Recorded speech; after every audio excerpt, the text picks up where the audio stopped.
साथियों नमस्कार। स्वागत है आप सभी का हमारे YouTube चैनल में। और हम सब फिर से आप सब के लिए एक नया टॉपिक लेकर के आए हैं जो हमारे समाज के हित में है। और हम सब का आज का जो टॉपिक है वो ये है कि आज की जो शादी हो रही है, आज का जो विवाह हो रहा है वह क्या है, वह एक रिश्ता बन रहा है या वाकई में सौदा हो रहा है। इसके ऊपर हम सब का जो है आज डिबेट होगा। तो मैं स्वागत करता हूं अविनाश सर का। और सर मेरा आपसे सवाल ये है कि हम लोग कई शादी को देखते हैं, कई हम समाज में जो शादियां हो रही है उसमें जो है बहुत सारी बातें हो रही है। आज लोग दहेज को लेकर के सबसे ज़्यादा उत्पीड़न महसूस कर रहे हैं। तो सर इस पे जो है मेरे मन में कुछ सवाल आया है कि आज की जो शादी हो रही है क्या वाकई में वो रिश्ते बन रहे हैं या एक सौदा हो रहा है। तो इसके ऊपर सर मैं आपसे जानना चाहूँगा कि किस हद तक ये सही है सर। देखिए, आज की जो शादियां हैं वो फुल्ली डिपेंड है दहेज पे। अच्छा जी, बिल्कुल सही बात दहेज है। एक बहुत बड़ी चुनौती बन गई है आज के बच्चियों के पिता के लिए। जी बहुत बड़ी चुनौती बन गई है। आज बिल्कुल आज के डेट में तो बच्चियाँ पैदा करते हैं, पैदा होते ही बच्चियों के लिए बाप को टेंशन शुरू हो जाता है कि इसकी शादी कैसे करेंगे। बिल्कुल बिल्कुल। देखिए, ये हमारे समाज में एक बहुत बड़ी बीमारी है और इस प्रकार की बीमारी है कि ये सबको तो कहता है कि ये खत्म होनी चाहिए, लेकिन खत्म होता नहीं है। और जो कहते हैं वही अमल नहीं करते। मतलब भगत सिंह पैदा हो बिल्कुल पर मेरे घर में नहीं है, पैदा पड़ोसी के घर में पैदा हो। बिल्कुल ऐसा। तो यही चीज दहेज की विरोध की जब बात आती है तो मंच पे एक पर एक लोग दहेज के विरोध में बहुत लंबे लंबे बात करते हैं, लेकिन जब उन पे आती है कि उनके लड़के का शादी हो तो वो सबसे पहले बहुत बड़ा मुंह वही फाड़ते हैं। बिल्कुल बिल्कुल सर, हम लोग ये चीज को देखते हैं। तो इसमें बहुत कम ही लोग हैं जो दहेज के खिलाफ जा करके बिना दहेज के शादी को प्रमोट कर रहे हैं। और जो प्रमोट कर रहे हैं उनको तहे दिल से हम धन्यवाद करते हैं, है ना। अब हम आपको बताएं कि जो शादी है, जो आपने कहा कि ये रिश्ता है या सौदा है, जी बिल्कुल बिल्कुल। तो ये कतई भी नाजायज नहीं है कि हम उसको कहें कि वो सौदा है, वो खरीद बिक्री है ना। जैसे मेला में बछड़ा को या देहात में गाय को खरीदने इंसान जाता है तो उसके माने स्वभाव को और उसके दाम को मोल मलाई करता है, ठीक उसी तरह से लड़कों को मार्केट से खरीदा जाता है ना। जी जी। अपने बेटियों को शादी करने के लिए लड़कों को खरीदा जाता है और जो उसके माता पिता पोसे हैं, माँ जन्म दी है, तेल लगाई है, पोसी है, और जो बाप कमा कमा के उसको पढ़ाए हैं वो सारा सूद ब्याज जोड़ करके वो दहेज में मांगते हैं, है ना। इसलिए 8 लाख 10 लाख शुरू हो जाता है, गाड़ी चाहिए। तो ये समझौता है।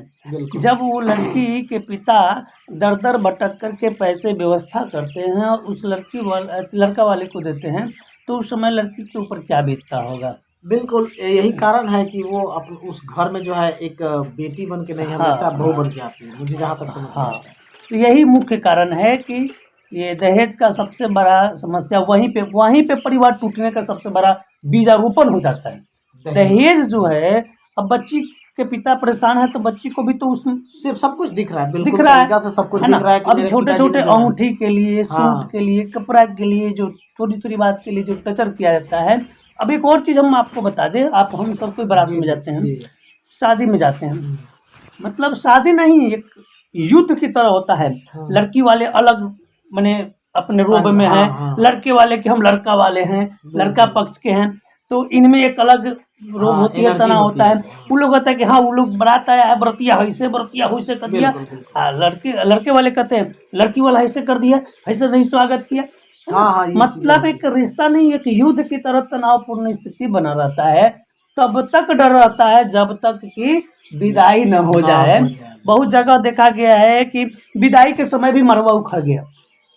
हाँ, मैंने ऐसा कई बार छोटी छोटी बातों पर तो ये सारे दहेज के कारण ही होते हैं। अगर इस बीच से दहेज हटा दिया जाए तो हमको लगता है कि ये सारा स्थिति खत्म हो जाएगा और प्रेम पूर्वक विवाह होगा, वो शादी होगा, सौदा नहीं होगा। अभी जो हो रहा है वो सौदा हो रहा है। यानी कि आपके कुल मिला कहने का मतलब ये है कि वाकई में ये चीज देखा जाए तो आज लड़के लड़की वाले तो ये जब भी जाते हैं वहाँ तो यही बात करते हैं कि क्या मांग है। अब मांग का मतलब यही होता है कि आप कितने में अपने लड़कों को बेचेंगे, मतलब तो यही बनता है सर। चलिए, इसके लिए बहुत बहुत धन्यवाद आपका कि आपने इस टॉपिक को डिफाइन किया। साथ ही साथ जैसे एक सवाल मेरा और है, मेरे जहन में आ रहा है कि जो दहेज है उसको सर कैसे खत्म किया जाए, या मान लीजिए कि कौन खत्म कर सकता है? बहुत सुंदर प्रश्न है आपका। हाँ, जैसे मैं सर सभी दर्शकों को बताना चाहूँगा कि जैसे मैं एक आप हमारे समाज के लिए बहुत ही बड़े उदाहरण हैं।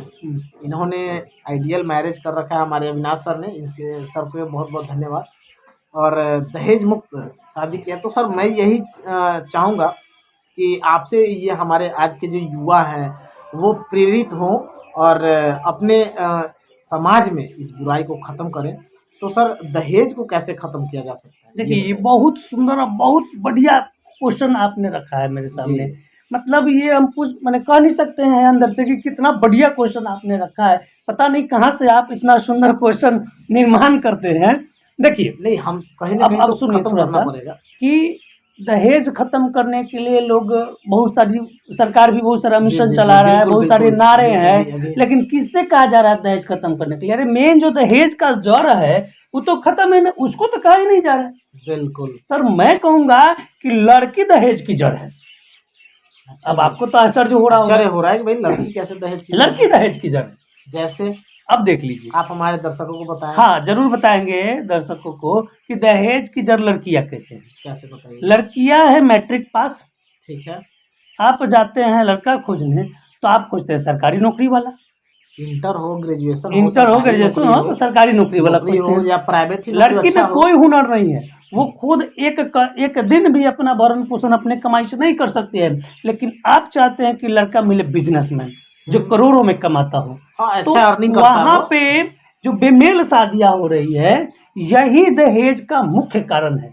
अगर लड़कियां ये ठान ले कि हम जितना में है उतना ही, माने हम इंटर हैं तो हम इंटर वाले से करेंगे, हम एक बिजनेस गर्ल है तो हम बिजनेसमैन से करेंगे, हम एक सिपाही में है तो हम सिपाही से करेंगे, या सिपाही के समतुल्य, यानी कि हम कमाने वाला कोई भी हो हम उससे करेंगे।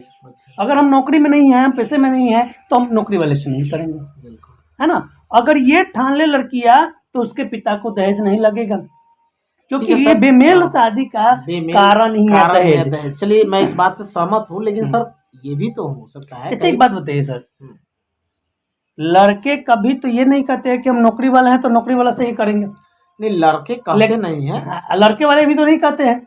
लड़के वाले, देखिए, लड़के वाले का हम थोड़ा सा यहाँ पक्ष लेंगे। लड़के वाले कभी ये नहीं कहते हैं कि लड़कियां नौकरी कर रही है कि नहीं, लड़कियां कमा रही है कि नहीं, लेकिन इतना तो जरूर पूछते हैं कि शिक्षित है या नहीं है। शिक्षित है वो तो पूछते हैं, लेकिन फिर भी बेमेल है ना, लड़के नौकरी में है। तो वहां पे अगर लड़कियां ठान ले, हमारी बहनें ठान ले, तो दहेज खत्म हो सकता है।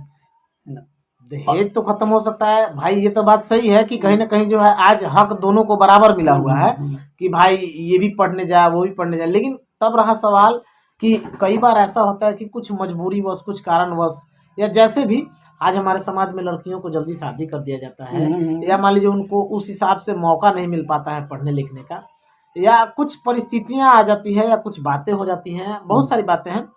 तो उस केस में कहीं ना कहीं हम युवाओं को ही जो है ये बीड़ा उठाना पड़ेगा। इसके संबंध में आप क्या कहना चाहते हैं? इसके संबंध में वही बात हम फिर दोहराएंगे कि अगर इस चीज पर अमल किया जाए कि मेल वाली शादी कराई जाए तो दहेज खत्म हो सकता है ना। अगर हमारी बच्ची जितना क्वालिटी की है, हम उस लेवल के क्वालिटी का लड़का ढूंढे तो लाजमी है कि दहेज। अब जो सिपाही लड़की है, लड़के तो अगर डीएसपी है फिर भी वो बिना नौकरी वाले या बिना सर्विस वाली लड़की से कर लेता है, लेकिन लड़की अगर डीएसपी है तो बताइए कभी वो ग्रेजुएशन पास, केवल ग्रेजुएशन पास आउट से कर ले, वो कभी नहीं करता। तो लड़कियां तो इस मामले में जो है, मैं लड़की अगर बैंक में है तो उसे कह दीजिए कि हाँ अभी लड़का है, ग्रेजुएशन कर लिया है और अभी बेरोजगार है, तो बोलिए लड़कियां कर लेगी? बिल्कुल, वो वहाँ पे जो है वो वहाँ पे वहीं पे थोड़ा सा जो है तो लड़कियां कंप्रोमाइज नहीं करती है, लेकिन लड़के तो कंप्रोमाइज करते हैं। लेकिन सर यही कंप्रोमाइज करने का नतीजा है कि दहेज है, दहेज है यहीं पे दहेज।